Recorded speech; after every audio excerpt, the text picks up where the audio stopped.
Another cup of Maxwell House coffee, George? Sure, pour me a cup, Gracie. You know, Maxwell House is always good to the last drop. And that drop's good, too. Yes, it's Maxwell House Coffee Time, starring George Burns and Gracie Allen.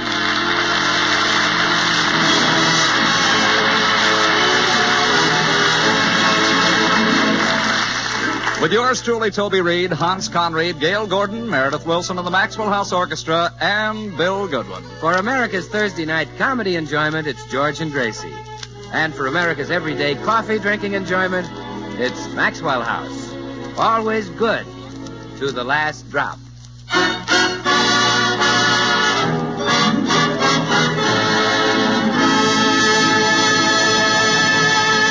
Well, George put off his Christmas shopping until this week, and then he was caught in that final frantic stampede of women shoppers and almost trampled to death.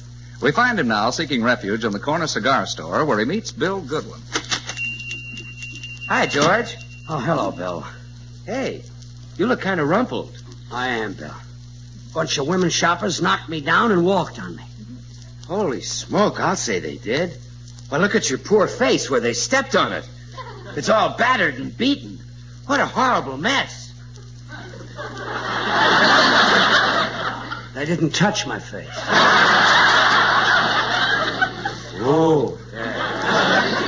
I dread going back to that store, but I gotta get Gracie's Christmas present.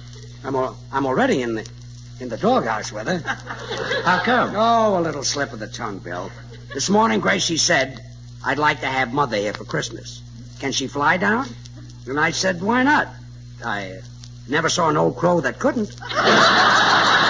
George, I'm surprised you don't get along with Gracie's mother. You're the same type, the same temperament, same age. Very comical tonight, Willie. Well, anyway, I wouldn't send her plane fare. Well, how does Gracie's mother feel about you? She despises me. Are you sure? Oh, yes. She's never come right out and said so. It's just the little things she's done. Mm-hmm. Little poison in my soup. Little dynamite under the bed. Just the little things. Little things. Yes. But when you put them together, they spell drop dead. I see. So that's why I'm knocking myself out to get this Christmas present for Gracie. But after I fight my way to the counter, the girl ignores me. Oh, well, I can get that girl to wait on you, George. I've dated her. You don't even know what store I was in. Makes no difference. If she's a girl, I've dated her. Well, thanks, Romeo, but I'll handle it myself. This time, I'm going to assert myself. I'll knock those women right and left. I'll fight my way to the counter, grab the clerk by the neck, and say, now, see here. I want a Christmas present for my wife. So get busy and sell me, What's the matter? I forgot to find out what Gracie wanted.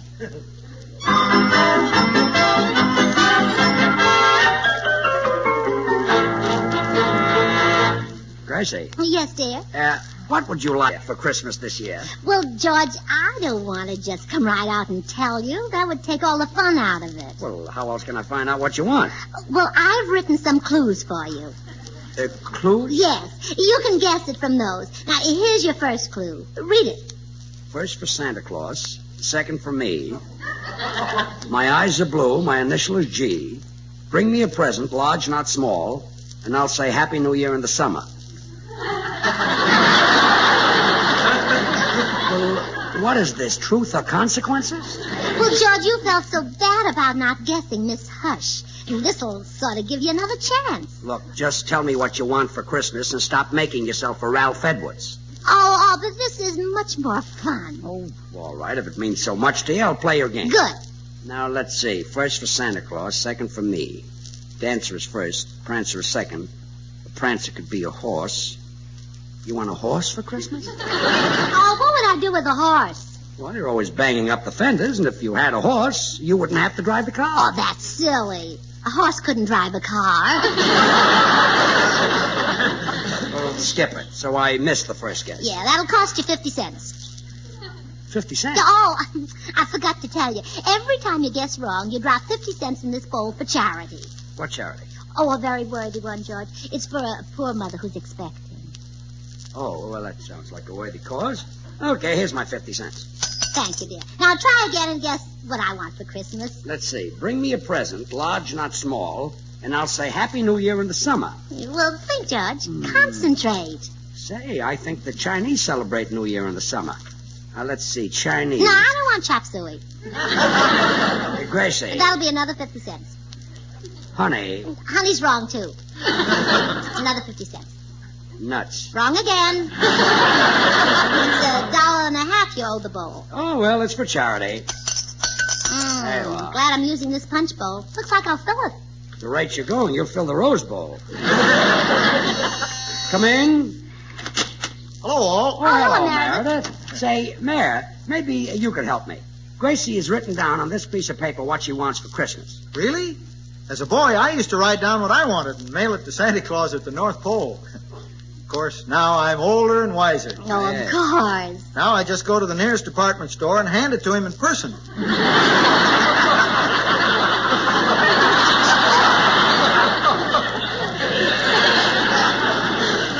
I'll be glad to hand him your letter, Gracie. That won't be necessary, Meredith. No. This is something Gracie wants me to give. Oh. Yes. Well, would you be interested in hearing what my Uncle Tobias gives my Aunt Tilly for Christmas? No, Meredith. Well, sir, every year my Uncle Tobias gives my Aunt Tilly a lock of his hair, and she gives him a lock of her hair. They've done that now for 20 years. Oh, how sweet. This year he's giving her a wig, and she's giving him a toupee. Meredith, I'm not interested in your uncle. I'm trying to find out what Gracie wants for Christmas. And she's put it in the form of a riddle. Oh, I see. Read it to me, George. First for Santa Claus, second for me. My eyes are blue, my initial is G. Bring me a present, large, not small. And I'll say Happy New Year in the summer. Well, that's quite simple. You figured it out? Certainly. She wants Martha Graham for Christmas. Oh, that's what she wants.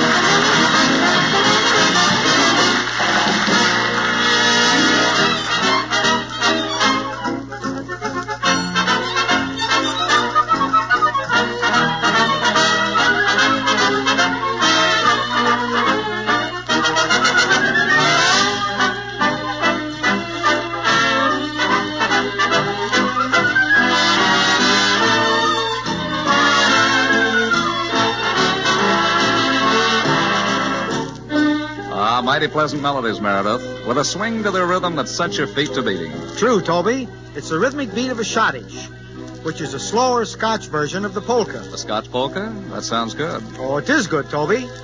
Now, here's another famous and familiar schottische. Let's see if you recognize it. First, we'll start with just the mellow harmony.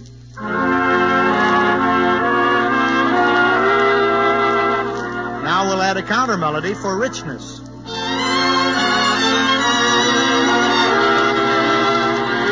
Sounds mighty smooth, Meredith, but I still can't guess the name of it. You'll be surprised, my boy. Listen while we add that vigorous schottish rhythm. And now we'll combine the melody to complete this blend of a familiar schottish at its best.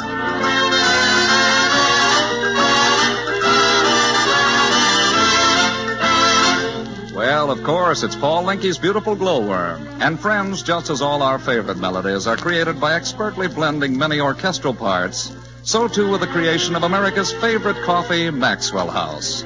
The superb quality, the famous good to the last drop flavor of Maxwell House, demands that not just one, but many choice Latin American coffees be included in the final superb Maxwell House blend. With great care and skill, the Maxwell House experts test and select Manizales for mellowness,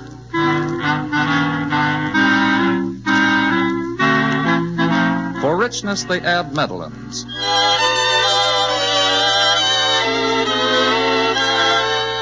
For vigor, they choose other choice coffees.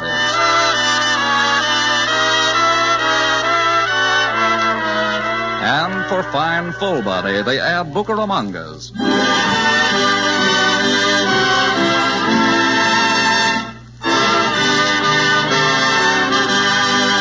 All adding up to flavor perfection of America's favorite coffee, Maxwell House. A blend so completely satisfying, it's bought and enjoyed by more people than any other brand of coffee at any price. So friends, enjoy the extra flavor of Maxwell House coffee yourself. You can for just a fraction of a penny more per cup than the cheapest coffee sold. Ask for Maxwell House. Always good to the last drop.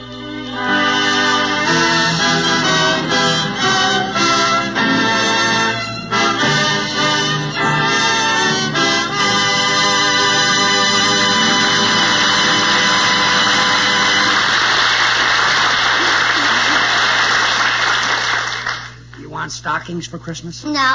Drop another 50 cents in the bowl. Purse? No. Gloves? Suede gloves? Yeah. Brown suede gloves? Yeah. Hand-stitched? Yes. No. Gracie, I can't guess what you want for Christmas from the silly clue. All right, I'll give you the next clue. Good, let's hear it. Roses are red, water is wet, Truman is president, and how have you been?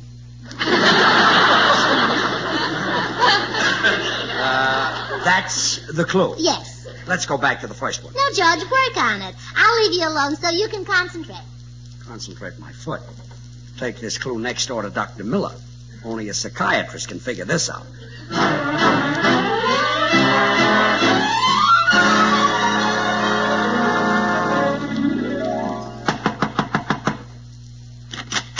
Oh, hello, George. Doc, I want to read you something. Very well. Roses are red, water is wet, Truman is president, and how have you been? What does that mean to you? Means you came to me just in time. You're cracking up. No. I didn't write it. Gracie wrote it. Oh, It's supposed to tell me what Gracie wants for Christmas. Does it tell you anything? definitely. Tells me Gracie needs something for the house. What? Padded walls. I hope that you could look at this clue and tell me what she wanted. Well, I could, George, if I understood how her mind worked. But to determine that, I'd have to psychoanalyze her. Okay, Doc. I've got to find out what this clue means. Every time I guess wrong, it costs me 50 cents. So I'll probably save money even with your fee. Why, I wouldn't accept a fee to psychoanalyze Gracie. Why not? For a psychiatrist to get into her mind, be like a burglar getting into Fort Knox. I see what you mean. I'll send her right over.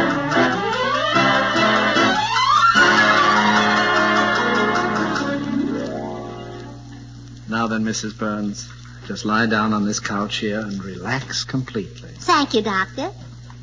First, just a few general questions. How old are you? I'd rather not say. Mrs. Burns, I'm a doctor. You can tell me anything. Now, how old are you? 19. 19. You said I could tell you anything. I mean, if you tell me your age, I won't let it go any further. Oh, Now, how old are you? 19. Still 19. I'm not letting it go any further either. Mrs. Burns, how long have you been married? 15 years. Then if you're 19 years old, you were married when you were 4. Oh, Doctor, you've got me trapped. I see I'll have to tell the truth. Good. Now, how old are you? 20. Let's skip your age and go on to the next question. Do you have any disturbing dreams, especially dreams that recur again and again? Oh, yes. Every night for a long time, I dreamed that the Iceman came and put 2 50-pound cakes of ice in the middle of my back. Very interesting. I must attempt a solution. Oh, I solved it. How? Well, I made George sleep with his socks on.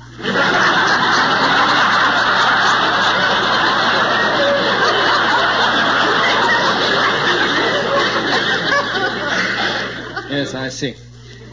Well, now, Mrs. Burns, I'd like to give you a simple little test which will enable me to analyze your thought process. Mm-hmm. Now, this is called a word association test. Oh, and how does it work? Well, I will say a word, and that word will suggest something to you. Whatever it is, you say it. I say whatever I think of. Right. Left.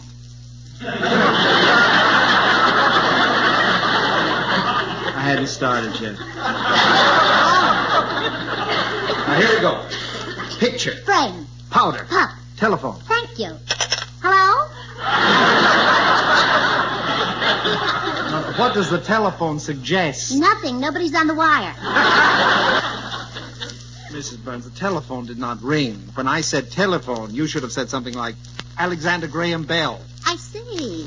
Let's proceed. Army. Navy. Soldiers. Sailors. Wax. Fibber McGee and Molly.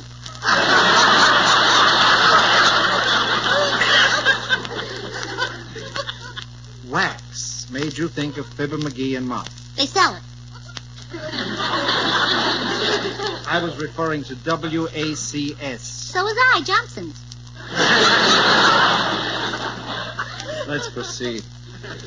Bing Crosby. Singing. Spencer Tracy. Acting. Charles Boyer. Charles Boyer. Oh, no.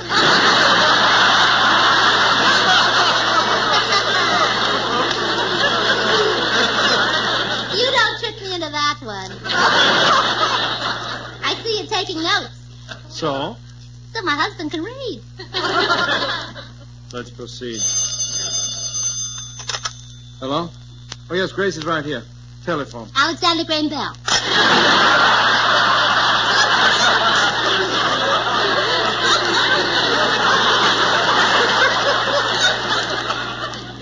That was your husband. No, I'm married to George Burns. That'll be enough for the word association test. Now, suppose we delve into your childhood memories. Your family life. Was it happy and normal? Oh, yes. Every morning, bright and early, the sun would come streaming through the kitchen windows and wake us up. We'd jump out of bed. Wait a minute, Gracie. Your family slept in the kitchen? Well, certainly. Where did you expect them to sleep? In the bedroom. Stupid of me, wasn't it?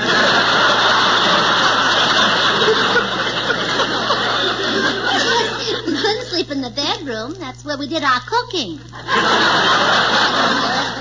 You cooked in the bedroom. Why? Because it was upstairs. Why did you cook upstairs? To keep the smell of food away from the kitchen where we slept. That'll be enough of your normal childhood memory. Now let us try the mental coordination test. See if you can place these square pegs and round pegs in their proper holes.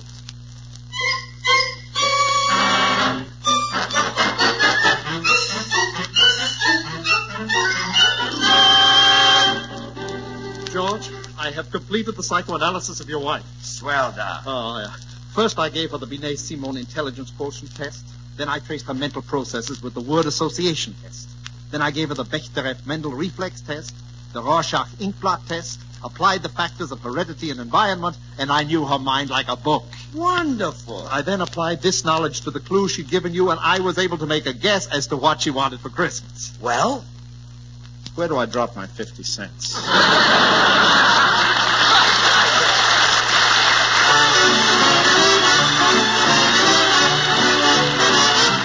Here's Meredith Wilson and the orchestra and the great old tune, True.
Gracie, I'll never find out the present you want from these clues. What have I given you for other Christmases? Well, the first year we were married, you gave me a string with one pearl on it. You said that every year you'd add to it. And I have, too. Say, maybe that's it. You want me to add to it again? Oh, no, you better not. The string is so long now, I keep stepping on the pearl.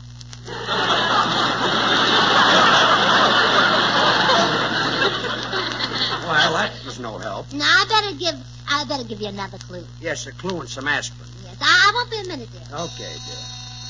Please, come in. Hi, George.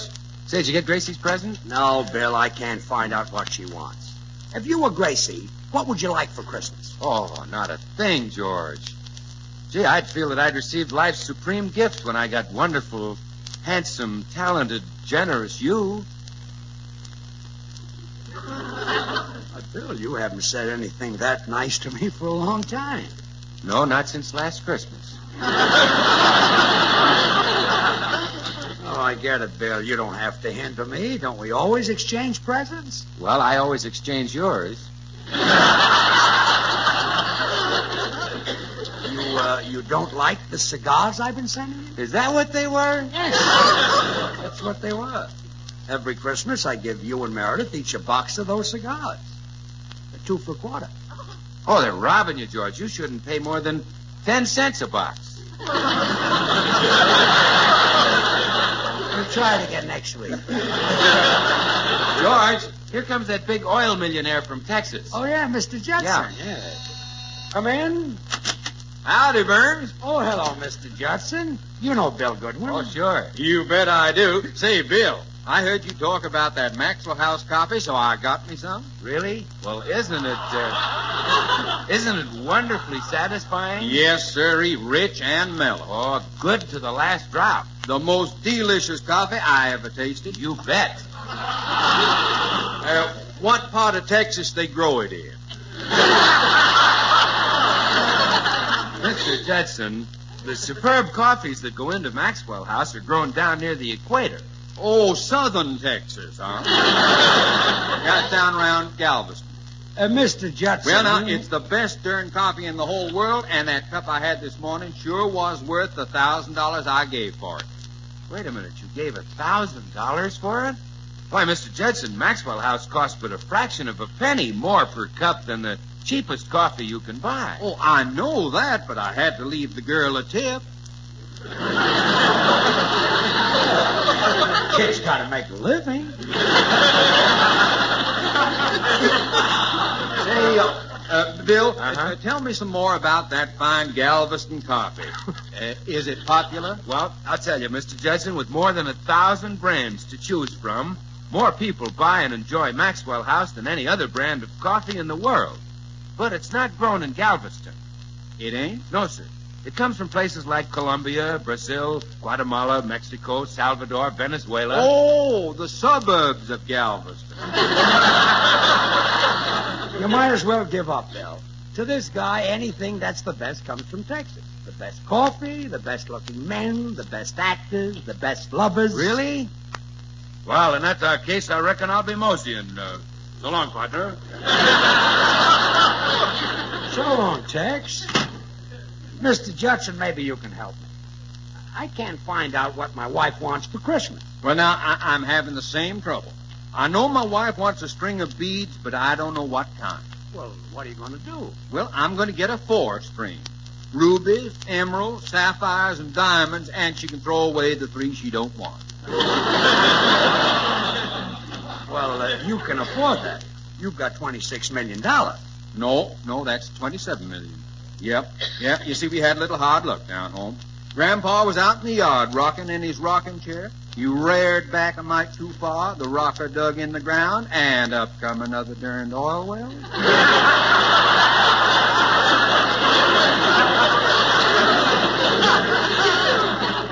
You call that hard luck? Well, Grandpa'll never get that stuff out of his beard. Tough break for Grandpa, wasn't it? George? Yes? George, I've got another clue. Oh, hello, Mr. Judson. Howdy, little lady. Say, your husband tells me he's having trouble guessing what you want for Christmas. Yes, he is. He even guessed that I wanted a horse. Well, now, that wouldn't be bad. You could bring him down to Texas and ride him on my range. Oh, no, I wouldn't do that. If the gas was on, he'd burn his feet.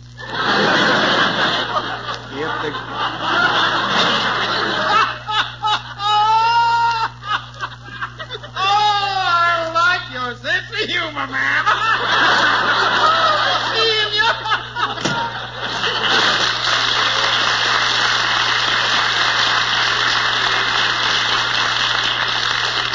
Well, George, I've prepared another clue for you. Does this one give me a real hint? Well, read it and see.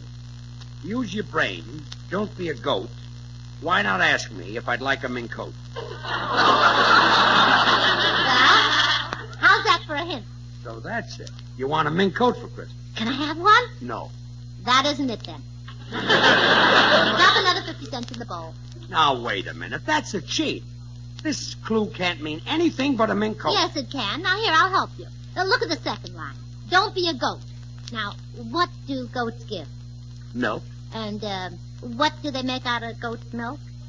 Cheese. Well? You want goat cheese for Christmas? Drop another 50 cents in the bowl. Gracie. Now, that's $1 you owe the punch bowl, Joe. Oh, all right. What charity did you say this was for? Oh, poor mother who's expecting. Oh, a mother's expecting. Okay. Now, don't give up. Let's take the first line of the clue. Use your brain. Where is my brain? That's tougher than what do you want for Christmas? I'm trying to help you. Where is my brain? In your head. And what do I wear on my head? A hat. Oh, that's it. Of course you want a hat. Drop another 50 58. cents in the bowl. Thank you. Now, let's take the third line of the clue. Wait a minute. You going to help me again? Yes. It's easier that way. Oh, you're getting discouraged. I'm getting discouraged, yes. Well, let me see how much money is in the bowl. 5, 10, 15, 20, 25, $28. Never mind, dear. You needn't make any more guesses. Well, hallelujah. Now tell me, what do you want for Christmas? I don't know. You don't know? No, just get me anything at all. Then why did we go through this guessing routine? Well, so I could get this $28 to send to my mother. It's your mother who's expecting? Yeah, she's expecting to visit this year in her plane. Her plane? She's got to give me her plane fare.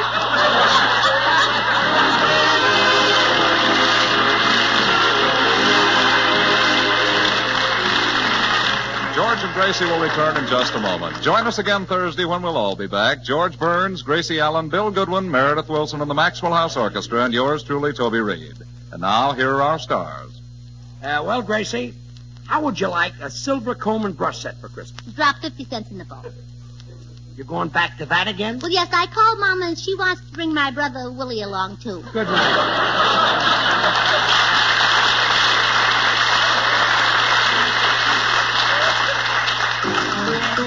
Hey, where do you live, Lucille? I live down in Mobile. And what do you eat, Lucille? Eat? I eat Jell-O. Jell-O in those 6 delicious flavors. Strawberry, raspberry, cherry, orange, lemon, and lime. Flavors locked in by a process exclusive with Jell-O, just as the name Jell-O is exclusive. Yes, that name's a trademark, the property of General Foods. And it tells you you're getting the genuine, the one and only Jell-O gelatin dessert. Jell-O, Jell-O, Jell-O, Jell-O, J-E-L-L-O.